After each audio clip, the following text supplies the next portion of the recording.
Hey everyone, welcome back to the Growing Together podcast with me, Sonny Vasquez. And me, Cesar Santos. A podcast where we talk about everything under the sun related to growth. And today's episode topic is going to be on professional growth, which I think is just as important and kind of coincides with personal growth. If you're growing professionally, you're going to go personally. That's just in my opinion. You know, some people might disagree. But in my opinion, that's been my experience. As I've grown in my career, I've also grown in just who I am as a person. Yeah. And what I want as a person. But before we get started, how are you, Cesar? Doing pretty good. I mean, we got some good sleep last night. At least I know I did. And this week's been kind of, different. It's ups and downs, it tilts and it's valleys, right? But yeah, I mean, for the most part, it's good. I'm always looking forward to shooting this podcast. So yeah, no, I'm always excited for Saturdays because we shoot obviously on the weekend because we both have obligations during the week. One of those obligations being my job. But I'm also excited because next week we're going to Florida. Oh, yeah. Which is nice because my sister is getting married.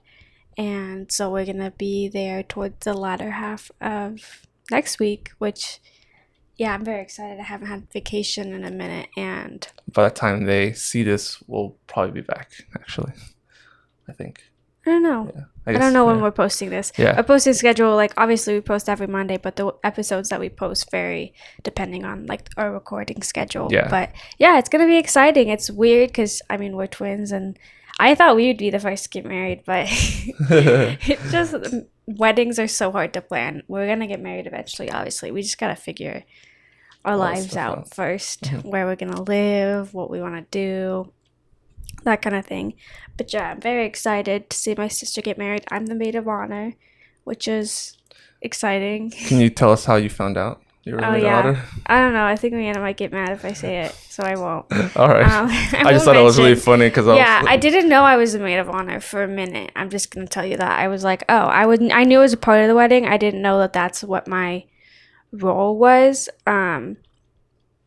But yeah, I think it's funny to me and it's funny to Cesar because my sister and I, if you haven't seen the episode that I did with my sister, we didn't get along for the longest time. For the longest time, they were just it's like yeah, we're just very different. I think it caused us to butt our heads, but now we get along pretty well and we support each other. So yeah, it's gonna be interesting to say the least.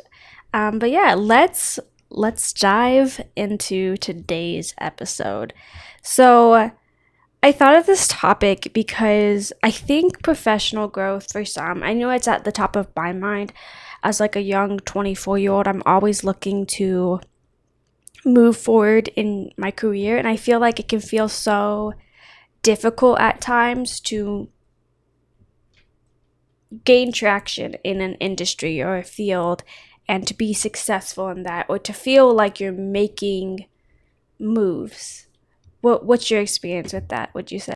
I could definitely talk about that. I know in my previous positions that I had, sometimes it felt like I wasn't making enough moves, especially when I was single and I didn't have somebody else that I needed to worry about and care about, where I felt like I need to do something. I need to do more. And I always felt like I needed to just continue to do more and more and more and more. And I never felt, didn't want to feel stagnant. Yeah. I think that's my biggest fear too, is feeling stagnant in my career. I want to continue to grow and move forward when I'm in any position. It's similar like when I started at Target, I was a team member and then I saw opportunity for growth and I was like, I want to be a leader. And then from leader, I was trying to move up from there. And then I realized that's not what I wanted. So I moved into the field that I actually wanted. But even now, I'm thinking about what does the future look like for me? I'm trying to plan what the trajectory of my career should look like, or ideally what I want it to look like. And sometimes those two things don't coincide, like what you want versus what actually is going to happen. And I think that's part of growth too, is just knowing what you want out of a career. I think that was the hardest thing for me. I for the longest time, I thought that I was just going to be unhappy no matter where I was in the workforce. Even if it was something I loved, I thought that I was going to be unhappy. Yeah, and especially if you get to that point, that position, or that point that you wanted to be like that goal, and then you're not happy for some specific reason. Like that's what happened with you at Target. You're like you wanted to get to this one point, but it wasn't. It looked like there's a bunch of stuff holding you back. Whether it was, obviously it wasn't you. It wasn't a bunch back. of stuff holding me back. No, it's just like when I feel in certain industries and certain careers, there are gatekeepers. Not gatekeepers, but they want you to conform to a certain style. Like in Target, it was a certain style of leadership. And I'm a firm believer that there's different ways to lead people. And I think that bothered me because I thought I did a great job. I knew I did a great job. And I knew in whatever position I had, I was going to be successful because I had the motivation and drive to do so. And for them, that wasn't enough. You needed to lead a certain way. And I also thought, there's a lot of things I thought, but I thought there was unrealistic expectations. And, at some point it just became, I felt towards the end of my career there, I felt like no matter what I did, I was never going to be enough for what they wanted. And that felt awful for me because I try my hardest. I give 110% every day. So to feel like that every day, even when you're giving your 110%, was just so disheartening, and it made me completely disengaged. I was finding every way to get out of there. But I think even in careers that, like for instance, I really love my job, and I think I love my job because I have such a say and such an impact on the company because we're a startup, and every position, like when we brought Mike on, every position matters. Every position has the ability to make great waves and have great success. And I think that's what I look for. Not that I look for, external validation in my job, but it is nice to see the fruits of your labor. And with that being said, though, there are things about like work sometimes. I had to come to realize that there will always be bad days, even when you love your job. There will always be things that irritate you or annoy you, even if you're in the ideal role. And that was something to get used to too. I think that there's always, for me, I'm always thinking about the future and what's that going to look like. And, I'm lucky enough to have had those conversations with leaders in my company and to constantly bring it up. But I think that's something I learned too, is that you really have to take control of your career. No one's going to take control of it for you. If you want to move up, if you want to move forward, you've got to let people know. You've got to set those expectations for yourself and for those around you and be like, hey, this is what I want. And then hopefully if you're at like a company like I am at, like that's going to match with what your company needs. And like they're willing to help you grow and learn and also help you achieve your dream career. I mean, I think some people are in a position where they don't advocate for themselves in that way, I think I think at least from what I got from what you're trying to say is like some people just expect someone to be like, hey, you're gonna be like, without putting in the work. It's like, hey, you're doing a great job, you're promoted. But I think like, what? When you're developing in your career, you have to make it known that I'm someone that wants to move forward. You just have to make your intentions known because no one's gonna tap you on the shoulder and be like, you've been doing a good job, you're promoted, because they don't know if that's what you want. Because if you put someone in a position of like what they don't want, they might not succeed, and I'm not sure that that's true, but that's how I see it sometimes. I've learned early on that you have to show what you want and your intentions and all of that in order to kind of move up, because most people won't approach you saying, hey, you gotta show up. This. You gotta show up and show out. Stand out. But I will say that in our culture today, there's this toxic, unhealthy idea that in order to move forward, in order to be successful, you've got to basically overwork and kill yourself for your job. And I don't think that's true either. I definitely had that perspective. That if I want to stand out, I need to like only work and only, put in a million hours. But I don't think that's the right way either. I think hustle culture has kind of ruined what like a career should look like. At least I think from what I took away from the, what you're calling it, like the hustle culture, I think it has more to do with people who are striving to like start a company, because in order for you to actually like start a company and get employees, you really do have to like put in a lot of hours in order to like hire the right people and all of that. And obviously, if you're no, I get that, like if you're starting a company, but I've also seen it where like you're trying to move up, that's what you need to do.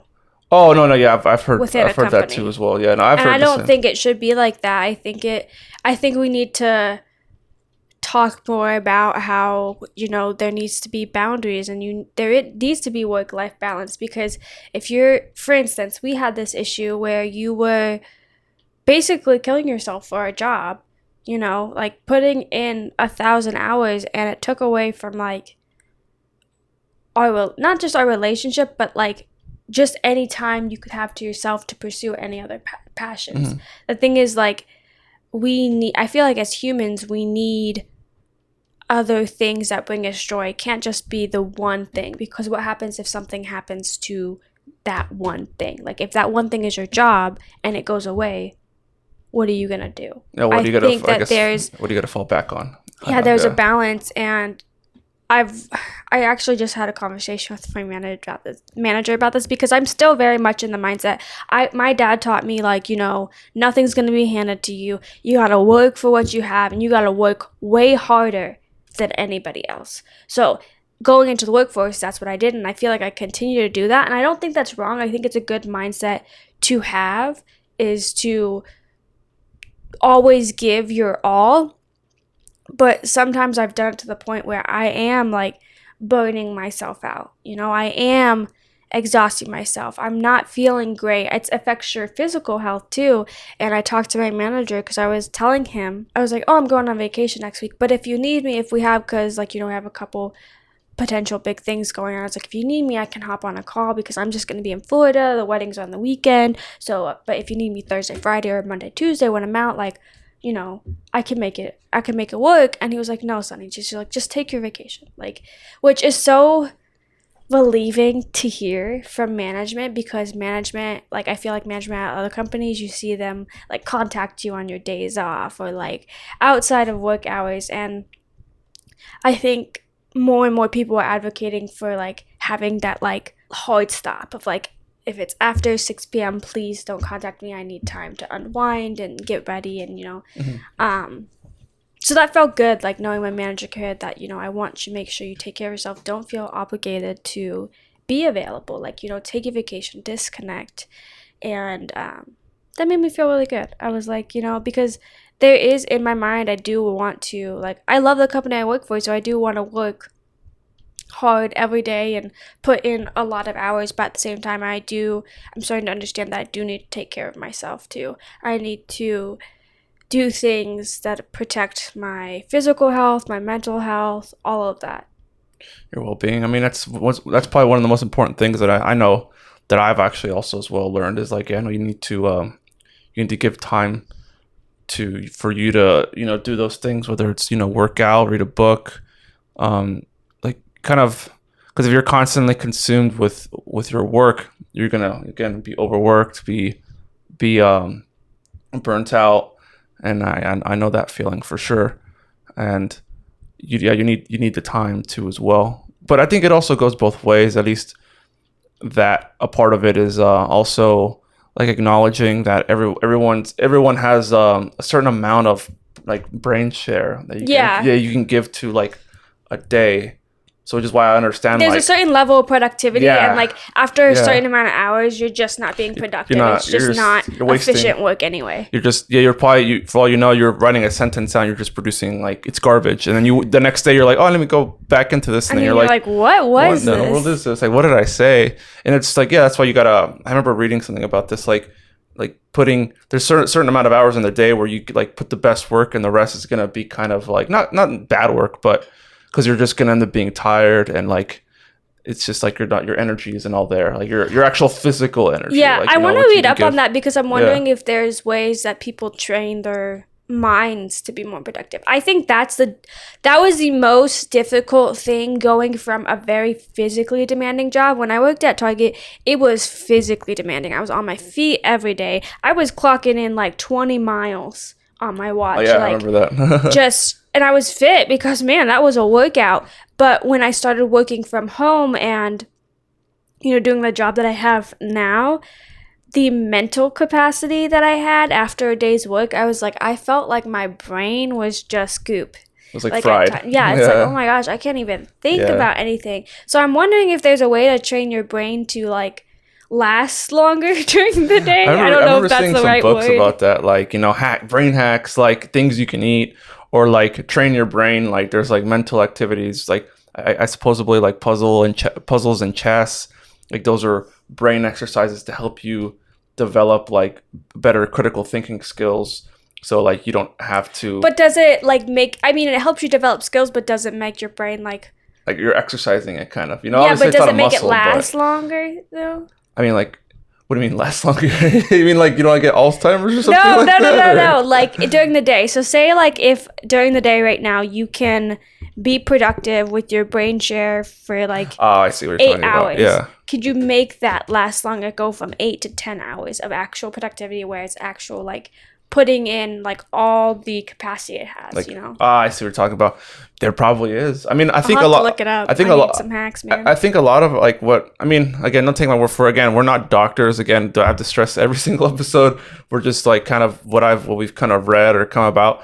I do remember reading like how a lot of what goes on in our brain has to do with like what we eat.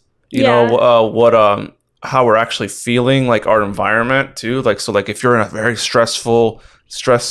not stress-free environment, like you're going to, like, unless you don't prepare yourself well, you're going to like exhibit different behaviors throughout the day. And like that can negatively affect like how you actually like the productivity hours and stuff like that. Because imagine like you trying to work, because again, your workstation's over here. Yeah. For those of you that are watching, it's behind the camera.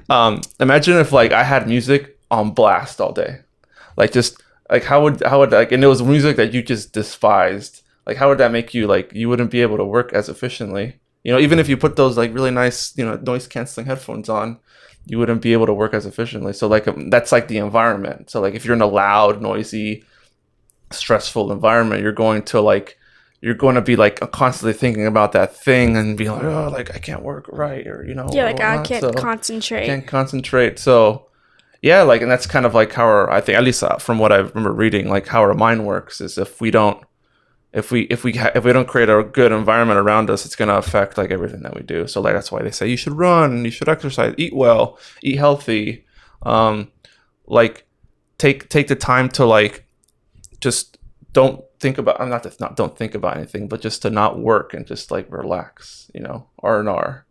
I think you're so bad at that. R&R? Yeah. I think that you just don't take any time to relax. Like Cesar, even granted, like our schedules are a little bit different. Like I work pretty early in the morning, like because we get up early, and then once we go on a run. Recently, I've been starting working just because I can. I got nothing else to do at like 7 in the morning. But like Cesar will work till like 8 at night, because like he'll either be working on like video edits that are for himself or for clients that he has. Or then on the weekend, obviously, he has to edit this podcast. So I guess I can't blame you.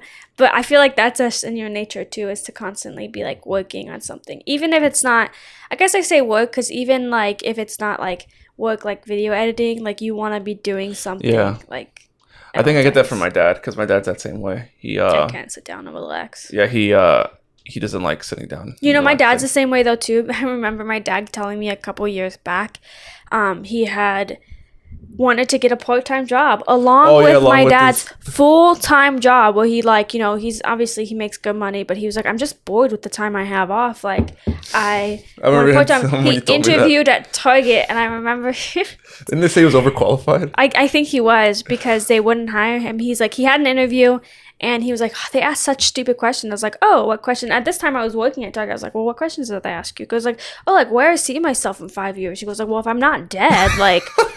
And I was like, oh, my dad's so silly. But yeah, he was just so bored with my time. He just likes to like always have something to do. It's just in his nature. And I think that's in mine too, is like I do enjoy relaxation. Like when I tell you I love to sleep, I just love laying in bed and sleeping. Like it sounds so boring, but a good night's sleep is so good. But I also, when I am up, like, for instance, like, whenever we go to your mom's house, I always tell you, like, I just don't like sitting down for a long time. I was like, I just want to go up and do something, whether it's going on a walk or, like, going out anywhere, walking around and window shopping. I just like to be active or doing something that, and that might just be too, I heard Noah's been sending me like Instagram reels that are joking about the fact that millennials listen to podcasts because they don't want to listen to their actual thoughts. And I was like, oh, accurate. That's so funny. But I think I do like to distract. I think that is probably wise, because I do like to distract my mind, because too much time alone I start to overthink, and I'm trying not to do that. So I like to stay busy. But I also wanted to get into like challenges in professional growth. What do you think are some challenges as you've tried to grow professionally? I think right now I can totally talk about like how it's getting more clients on my end, and also I know what I need to fix. Like, for sure, like my pitch deck or my deck that I showcase, depending on the project, needs some work. My website needs to be developed. And I need to focus on creating a reel, because I've done a lot of projects. I've worked on a crap ton of videos for many different people in different industries. Basically, it all comes down to being able to showcase your value in a better way. In a really nice, like, really branded way. I kind of have some branding, but it's not like solidified. It's not like solidified yet. And because I feel like once I do that, I can either, whether it's me wanting to get work from, because there's companies out there. Just for those of you that don't know what I do, I'm a content creator, but also do a lot of video editing and video production for different businesses and clients. I'm mainly on YouTube, but like he's an artiste. But I know that he's an artiste. But I know that once I do that, then I can, because again, I've reached out to like different companies, like some big companies, and I said, hey, like if you guys need video editors or whatever, they're like, yeah, send us your pitch deck. And I'm like, it's like, crap, I need to freaking make that. That was the same with me though. So when I was going through the job search process, I did reach out to one of my friends who I knew was like kind of doing some, like, she had her own marketing kind of agency. Yeah. And I asked her, I was like, hey, I am looking for work. Here's what I can do. She's like, oh, send me your portfolio. And I was like, I don't have a portfolio of like, I have like random like projects I've done, but I don't have a portfolio of like all of my best work, because I hadn't been doing it for long either. So I was like, how do I create a portfolio with essentially nothing? But like you have like work to showcase, but at that time I didn't have a lot of work to showcase. I just knew I could do the work. Yeah. So it sucks. I was just like, oh man, I need that. Yeah, and that's that whether it's in the professional environment, it's like a resume, like a really, nicely worded one for every single company that you're pitching. Because I've heard that you should, like, especially if you're looking to like apply for a job, you should make a resume crafted for that specific industry. You should have one master resume, and then like. So here's the hack that I've heard about. This is what my brother told me, and I've also seen a couple other people tell me this. Because a lot of companies use like AI or like other things to sort through the applications, you want to make sure the like skills that job posting lists or like the qualifications needed are on your resume, so it doesn't get automatically like just denied. Yeah, because that's what happens. From my understanding, that's what happens with a lot. of like resumes that aren't like optimized, almost like optimized for the job posting. But this doesn't mean you should lie and say like you have these skills. If you don't, like don't I mean, apply some for the people job. do. So Yeah. So but yeah, it's like having a resume, but also I think it's like the cover letter. Cover letter, all of that. Yeah. So I used to never write cover letters because I was like, this is so stupid. Like everything you need to know is my resume. And I also didn't know, I think it was possibly fear because I didn't really know what an effective cover letter looked like. I actually wrote my first cover letter when Noah had sent me a job post. He was like, I have someone for a marketing position. And I had Noah look over my resume and my cover letter. And then after that, after he said it was good, I just started manipulating it for different job postings. And I saw that got me, I had more success in actually getting interviewed for jobs when I added a cover letter and when I also optimized the cover letter to be for that specific company, what skills they will look. Made my like experiences relevant to how I could be successful in that role. But there's also jokes around, I'm on LinkedIn all the time because I'm a professional baddie. But there's a joke about how some it like took me a minute to get that word. Application processes will ask for you to import your resume, but then still have you fill out all the things that are on your resume. That is so annoying. Isn't that because of they have a system probably, right? No, I don't know why it is. I think that's my. If they have you upload your resume, it shouldn't make you like type it all back in, basically. Maybe because because you know how you're talking about how there's AIs now that go through the resume. I think before maybe it was like an Excel spreadsheet where that information would be sent in, and then they can just filter by. All right, so who are we looking for? And then based on what you put in those fields, like they can filter it out just by like it's an Excel doc. So this is before like there's AI that can just read the pages or whatever it is you uploaded, a PDF. So that's at least my frame of thinking of why they wouldn't have you do it. Because I do remember when I used to apply for work, when I was right out of high school, I was looking to get jobs in the automotive industry, and I would go in and fill it all out by hand, and then would tell you to go online. That was the other one, and then they would have you put it all in again. So it's like. Do you want to hear my automotive joke? Yeah, what is it? I dreamt I was a muffler last night. You did? I woke up exhausted. It's my one automotive joke. That's so stupid. I don't think most people would get that if they don't really know about cars, though. I think most people know what a muffler is. I can honestly say I didn't know what a muffler is until I met you. I'm actually sure I don't really know what it is now. I just know... It muffles. It's like the word what it does, it muffles. It muffles the exhaust. Okay, this reminds me of The Office, though, because I think it's in the first season, where Jim is explaining what he does. He was like, he works at Dunder Mifflin, and he goes, most people think we sell muffins or mufflers. And so it's so funny. But yeah, I don't know. I don't really know how those systems work when they're sorting through resumes. But for instance, when I was looking for a job, I used primarily LinkedIn because the jobs I was finding on Indeed weren't ones I really wanted. I feel like LinkedIn is the best place for looking for a job. That's my opinion. It's probably not. There's probably a lot of different ways to look for a lot of actually different websites that you can look for jobs.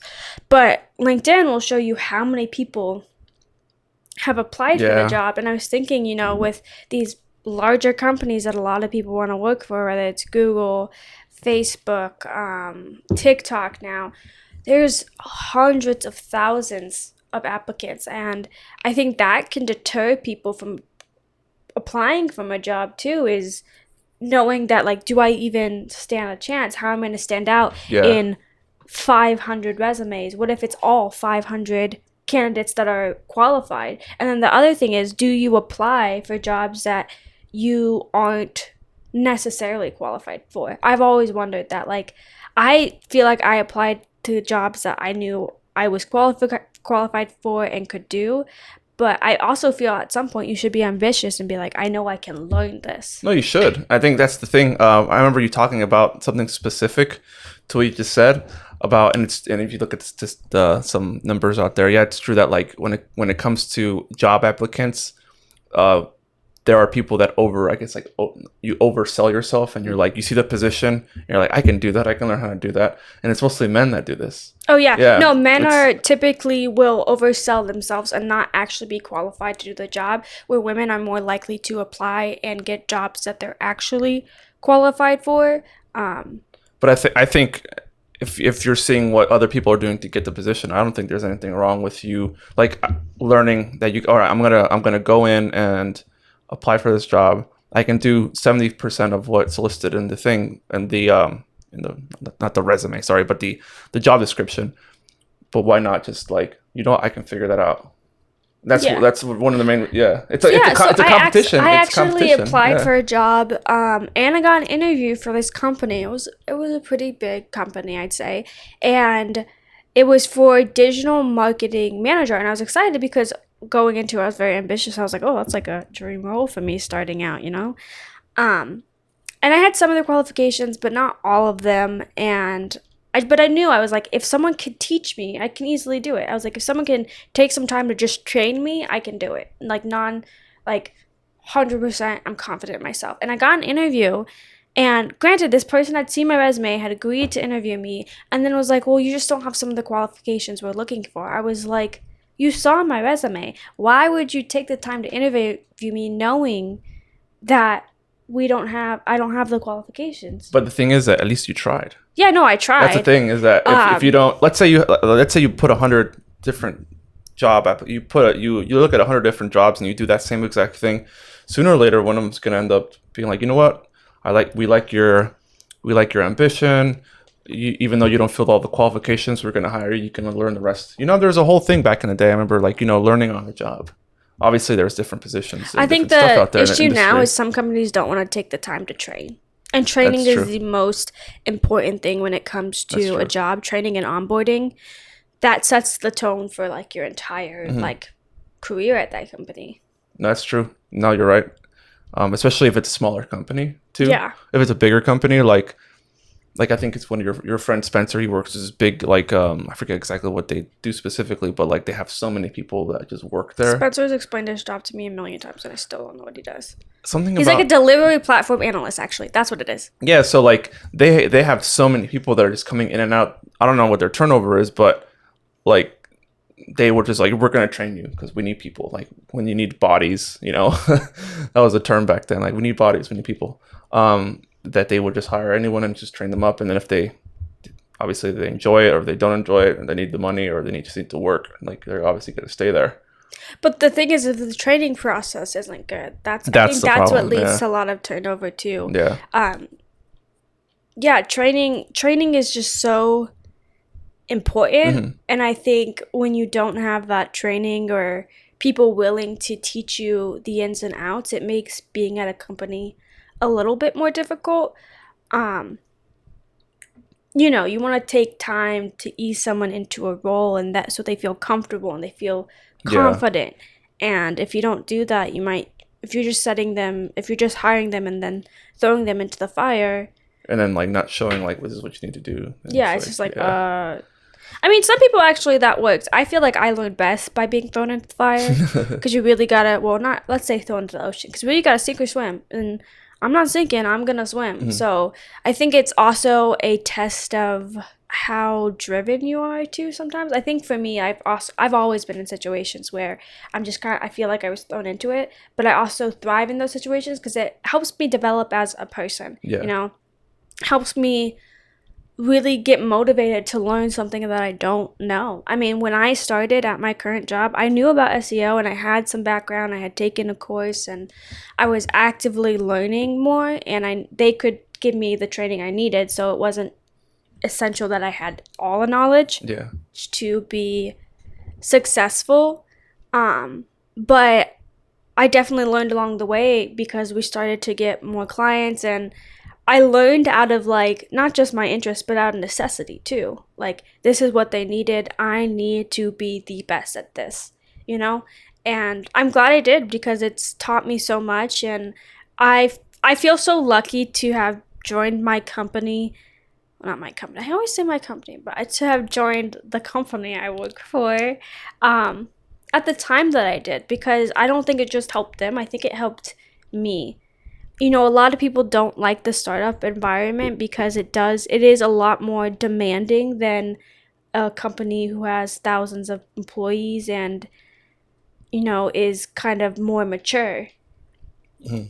You have to wear a lot of hats and you have to be flexible and adaptable, and things are consistently changing. Mm-hmm. And I think some people, they don't like that, but I've grown to realize I think this is the perfect environment for me because I'm always going to be challenged. Yeah. You know, always going to be challenged to figure things out and to come up with solutions. And I think you also have this opportunity to really be a part of something bigger. Yeah. Bigger than just, obviously bigger than yourself. Yeah. But I would also say, just on that point that you had there, it's also, it's not that I think people can't strive in those types of environments, especially like a startup environment. It has a lot to do with willing to know that, like, hey, this is a startup, so everyone's learning still. Yeah. However, there is people here that know how to do specific things, whether it's managing people, you know,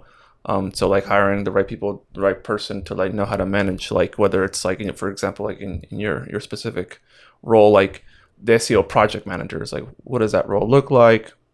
What are their duties?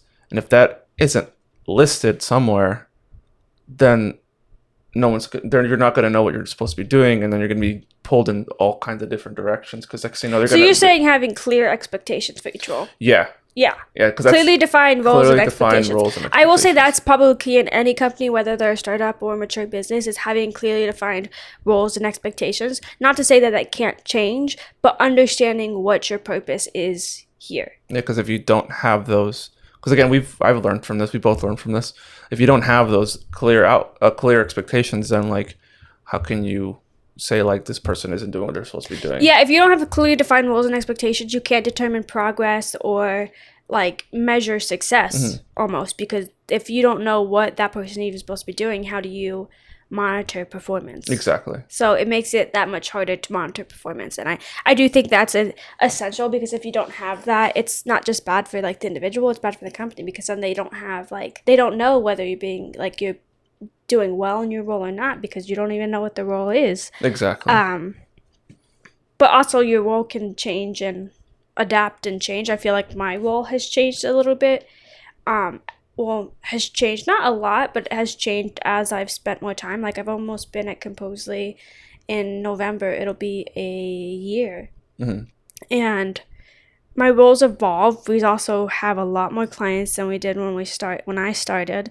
And I've just kind of learned to embrace the change. I remember that you weren't remember towards the beginning, your role, you weren't supposed to be client facing, and now you're like client facing. Yeah, I mean, so not that I wasn't supposed to be, it's that they didn't know, like, and it really just came about, like, you willing to be client facing? Yeah. And at that point I was like, yeah, sure, like, I don't mind. Because versus, like, the whole thing was like, okay, like, we're providing this service to clients. The CSMs that we have, the client success managers, can explain this stuff, but why not have it from the horse's mouth? You know? Yeah, exactly. So like it made sense, and I'm glad because that's improved my communication skills. I've learned a lot in that way too. So that was something that I was easily glad to do. And I'm also like, I'm not saying I'm a yes person, but if I'm really like, I'd say a team player, I'm like, yeah, if this is what you need, I'll do it. Like, I'm not opposed to it. Yeah. I'm usually not opposed to any idea that they have. I want to do what's best for the company, because I think that's what's also going to be what's best for me. But I think, too, when it comes to career development, it's not just about how do you grow in a career, but it's knowing when to leave and find a new career, and when a work environment isn't the ideal place for you to grow and learn, Mm-hmm. Would you like to talk on that a little bit, Cesar? Of course, me, right? No, I mean, yeah. There comes a time if you're in an like there we're talking. Like I said, like I was saying a few minutes ago in the podcast here, how like if you're given a role and these are specific duties that you have to do, and either you can't fill them. What? You just keep going like. Yeah, because I'm like, I imagine like a piece of paper here, like a list of stuff, on the desk here, and there's specific tasks and things that they're supposed to do and create, but what's given in tasks for you is not enough for one person to do. How are you supposed to do the role? Imagine like you have to let's say for example the position that you work for that you have right now. You do that plus you're also supposed to be writing the content. Could you for the I'm not going to get too specific on what she does because again, I don't know, like I don't like assign it. Cesar doesn't even know what I do. So I do know what you do. But let's say you had like these things you're supposed to give the company a list of topics or whatever the case is, but then you have to write them. Imagine like you wouldn't be able to get any work done if you had to write every single thing that you're given the companies that you the clients that you guys have. Like let's say like some of these things, these topics are like 1,000 words. Like I don't think that you'd be able to do especially all the companies you guys work for that you guys create content for. Yeah, so no, it wouldn't be possible. So and then they tell you no, you have to do it. It's like it's not possible. You gotta figure out a way to do it. It's like, well, I'm letting you know that's not possible. Like here's my time. This is how long it takes to do one whatever the case is, and then this is how long it would take for it to write it. So like it would be like 2 people. Or 3 people or more. I do. So I agree with you in that space, right? Like there are certain things that's not capable for one person to do. But in that situation, and I think this is how my mind has changed. Okay, you can't do it by yourself. What's the solution? The solution in this case, is tasking somebody else to do that. No, but like, yeah, not just tasking someone else to do it, but like, what if I think you like, in that, if you were in that situation now, you say like, hey, like with what's on my plate and what my role entails, there isn't time for me to do this. However, I've come up with this solution, like providing like solutions with them, like with them, be like, hey, yeah, this is not possible for me to do, but I've come up with this, so the work gets done, and this is how to work. Yeah, and the solution could be like we can hire a freelancer or something like that. Yeah. And yeah, that's what I'm trying to say is like when it came to the positions that I was working for, it became too overwhelming with all the stuff that was going on, from maintenance to part of the creating content. It was a series of like unrealistic expectations. Yeah. Well, that too, but also like it just became toxic. Yeah. It came to the point where what was that? It's Toxic by Britney Spears. I didn't even realize that.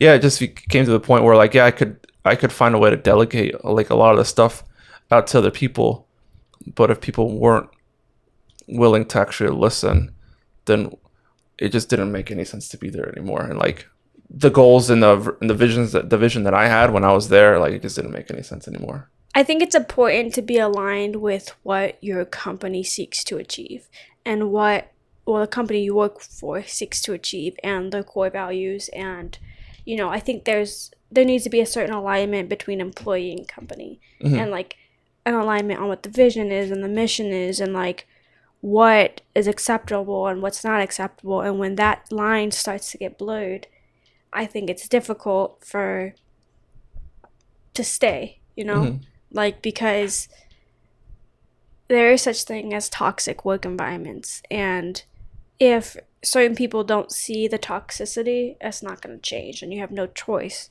but to leave, and you've got to do what's best for you, and I mean, there's like a saying, like people don't leave jobs, they leave like management.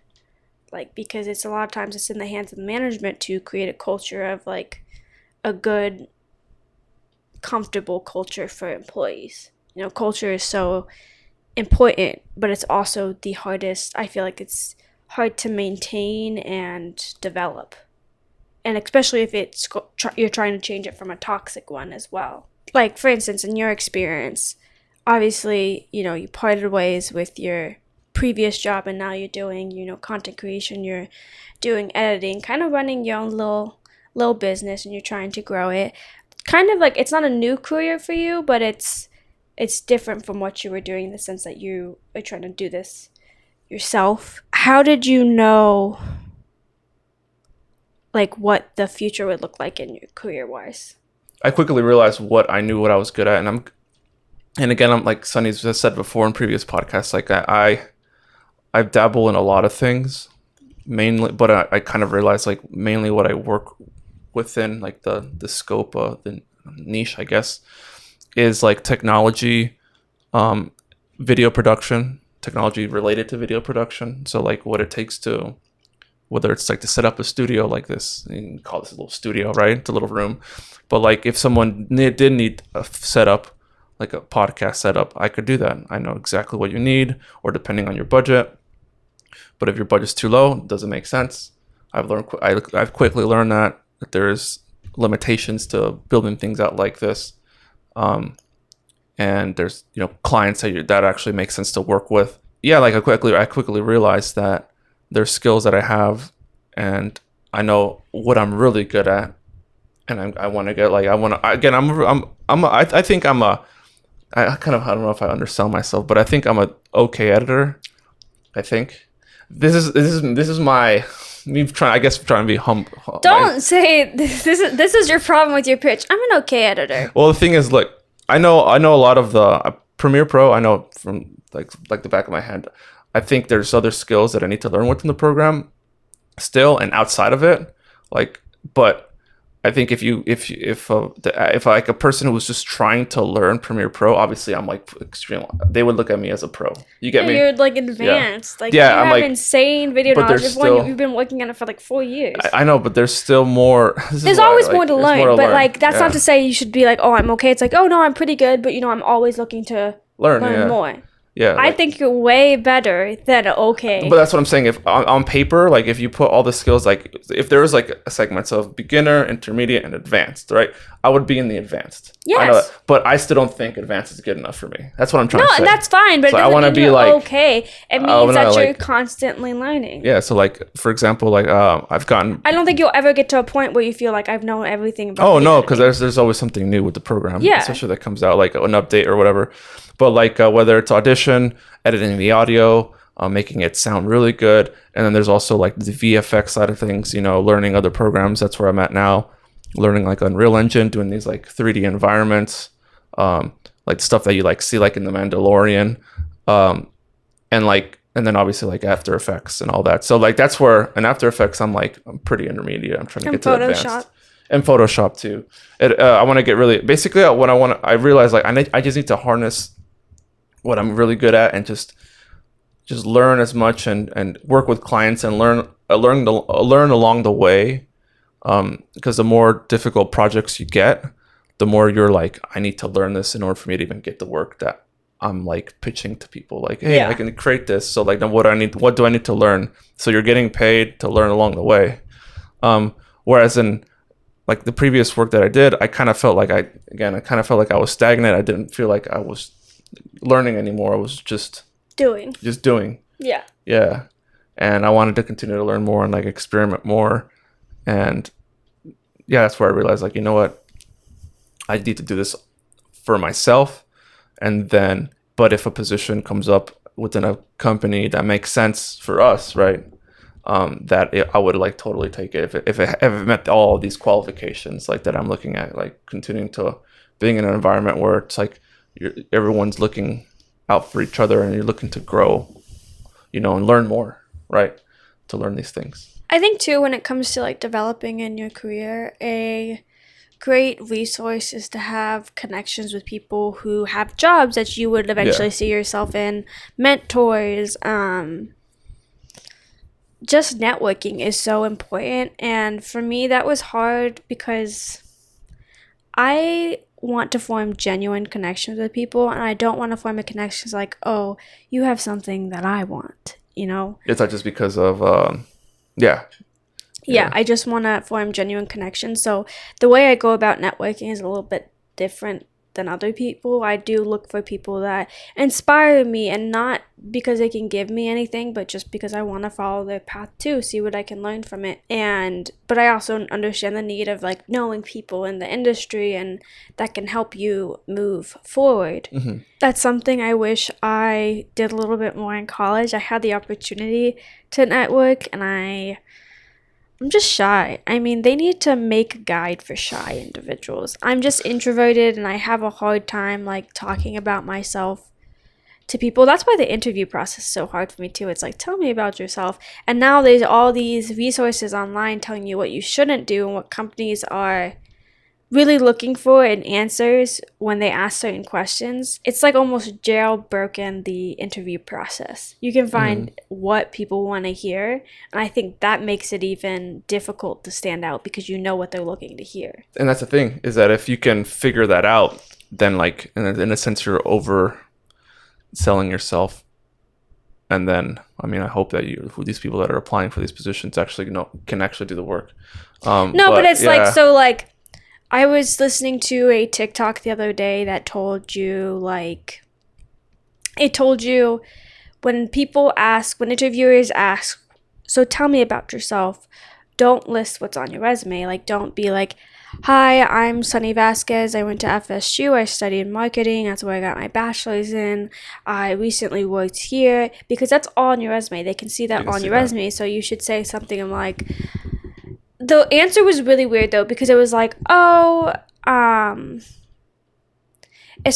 it basically said to make what you're going to say in that answer relevant to your experience and how you could be successful in that job. But the way he said it made it seem so inorganic, and I fear that makes the interview process a little bit more difficult when you already know what they are looking for, but you also just want them to know, like, you want to convey who you are in the best way and not merely a facade, you know? And I think I was talking to Douglas, my manager, the other day about this. The best interviews are the ones that feel like a conversation, like you're just talking with one another. They actually said it because they said our little interview podcast with Mike, they're like, you guys did really well. The way you pivoted from question to question wasn't just like, hey, here's one question, hey, here's a second question. Like, you made a conversation about it. And I think that's the best way in job interviews too, is to feel like you're having a conversation and you're both learning about each other. Because finding a company you want to work for is really like matchmaking. You know, it's kind of like when you're in the job search process, it's like speed dating. Like, well, it's not even speed dating, actually. It's pretty slow depending on the process. Sometimes you do like 3 to 5 interviews, and that could take like a month, 2 or 3 months. So, but you're essentially trying to see if two people, if a company and a person is compatible for each other. You want that connection with the company to feel organic, not forced. That's my whole thing. I'm very into like connections and how passionate I am about something. So I think that's important for me, you know? I think so too. I think it's important for everyone, even the person that's interviewing you in this case. But I can see that. I can see why that would be kind of like a solid tip. But I can also see why it would come out as inorganic though, because you're like Well, it's also because, for instance, I've been on the other side of an interview. I've interviewed people, right? And you know what you're looking for in answers. And so now when I'm interviewing, I think about it in a different way because I've been on that other side. And so like it's helped me, I think, in the interview process, but I also think it hinders me from showing like I guess for me, I wish that when I interviewed with people, I could be like my full, true self and still get hired. Oh, I see. And I feel like if you're just like who you are, sometimes you need to kind of put on this mask. Yeah. And not necessarily in a bad way. It's not like fake. It's like, oh, I do have these qualifications. This is a portion of who I am. But if I show you fully who I am, it might not seem as professional or like, you know, just it won't pan out the same way. So the idea of putting on a facade really bothers me. Yeah. To a point. But I think it's just something that we've grown to do. Because you feel like it's like it comes out fake. You know, we've met like people who have put on facades and like talk a lot but don't show. You know, there's a saying back in the day. I remember it was like, you know, all bark but no bite. You know, and you can sometimes you see right through that. Sometimes you don't, and then you realize like, oh man, that person was just kind of just, it was a bunch of BS or something. You know? And the thing is, like, it's hard to, I think, from an interviewer's standpoint, how do you know when that person is being, like, honest or truthful and isn't, like, all bark, no bite type thing? It's all, like, overselling yourself, and then it's like, oh, well, you can't really do all that. But it's also... Well, I'm not just saying, that's not what you understand. That's what you don't understand. So I'm not talking about, like, overselling yourself, overselling your qualifications. You're being truthful in the sense of, like, what qualifications you have, and, like... Or, for instance, like, people be like, oh, why do you want this job? There's a meme that's like, oh, well, I like having a roof over my head and food to eat. Oh, like, okay. And I see but, like, you have to say, oh, like, I'm very interested in X, Y, or Z. Or, like, in some cases, people have to be like, oh, I'm just super passionate about... And then I see. Yeah, I understood that. So I'm not saying like overselling like your qualifications. You're being honest about how you're qualified and like, but in some they might ask you a question, but you just have to like kind of tell them what they want to hear. Yeah, in order for you to like, in order for them to like be like, all right, this person's gonna. I don't think that's in all cases. I just know some people have experienced that too, where it just, you know what to say to get the job because you need a job, and I think that's something that we don't talk about too. Is like we all need work, so like. At the end of the day, a job at some point is a means to an end. Like Mike was saying, it is like, you've got to work hard to get a job, any job, but you also got to work hard to get a job that you want. So maybe when like you're interviewing for a job that you actually want, you aren't putting that facade on so much. Like I feel like when I went through the interview process, it was much more organic and definitely felt like more of a conversation. Like obviously I knew it was an interview, but I felt like they generally wanted to scope me out as a person, whereas sometimes I feel like you just feel like they're checking boxes, you know?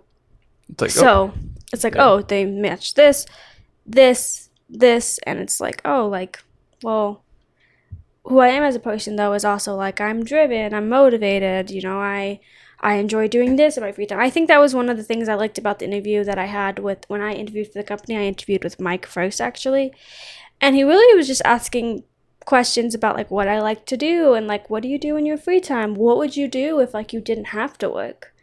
And I thought that was such a cool question. I was like, oh, I've never been asked that before.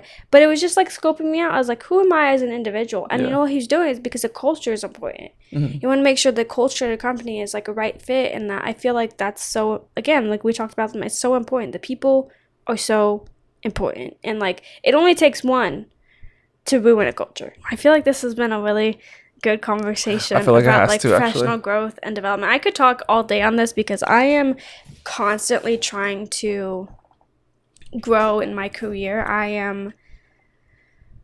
don't know, I'm just really wanting to move forward and I think it's just, striving for success. I feel like I'm successful now, but I feel like I'm always going to want more, and there's always going to be more to achieve. So we hope you guys found this episode enjoyable and helpful, and honestly you can leave us tips on like what you've done to secure your dream job, or like what you're currently struggling with in searching for a job or growing in your career. I know for some people for a lot of people it's super important. Career growth is super important, and I feel like I read about it every day on LinkedIn or somewhere in my life. But yeah, this has been Growing Together with me, Sonny Vasquez. And me, Cesar Santos. We hope you enjoyed this episode, and please tune in next week for our next episode. See you guys later. See you later.